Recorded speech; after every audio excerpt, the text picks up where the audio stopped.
The suspense over who could be the next Congress president is peaking, while Rahul Gandhi has now made it clear he is not in the race.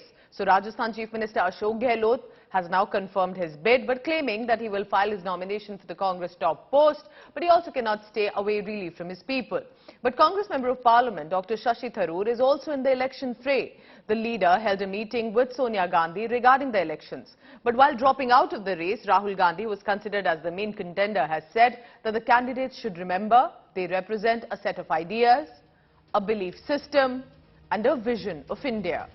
While the Congress party is likely to get a non-Gandhi as the president now, it remains to be seen actually how much influence possibly they will wield or the Gandhis will wield in the party.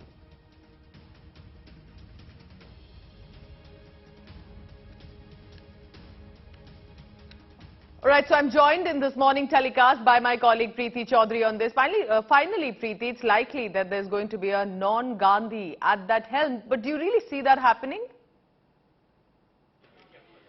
Well, Pooja, this would be the first election for the Congress party as president where for the first time in 20 years a default candidate will not be a Gandhi.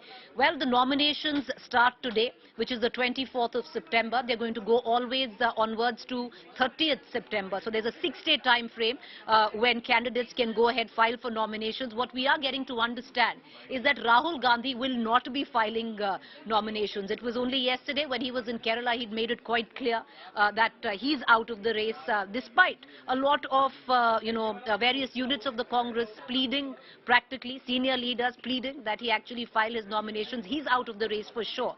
Also, during this 6-day period, he's not even going to be in the national capital. What we can expect, who we can expect, yes, definitely for the first time, the Congress party will have a non-Gandhi candidate, where there'll be a proper elections in 20 years. Who will file nominations? One person who has come out in public admitted that he is going to file nominations is Ashok Gehlot. Well, he was reluctant at first, but clearly it does seem that he is going to go ahead to file nominations. It will not happen today, but on Monday is what we are getting to understand is when Ashok Gehlot will file nominations. Shashi Tharoor, even before Ashok Gehlot, made his intentions clear. Sources insisted that Shashi Tharoor, who's part, mind you, of the G23 of the Congress, was keen on filing nominations. Will he do so now when Ashok Gehlot has already, made it clear? And, what is important is the proverbial hand of the High Command rests on Ashok Gehlot. Unofficially so is what we are being given to understand. So in this scenario, will Shashi Tharoor actually file in his nominations? It's something that remains to be seen. What's also interesting is other leaders, another member of the G23, Manish Tiwari, sources say he might be interested in actually throwing his hat in the ring for these presidential polls.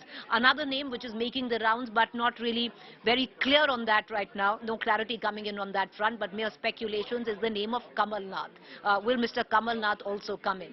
But what one really seems to understand in all of this is that the preferred choice, unofficially, because the Gandhis have made it clear that there is no official candidate, anyone can come in and file nominations, but unofficially it seems the preferred choice is of Ashok Gehlot. So whether, there is an election that is going to take place, if it is going to be through a selection is a different, question. But ultimately, this is one step towards the reforms that Congress promised itself at the Chintan Shivir in Udaipur.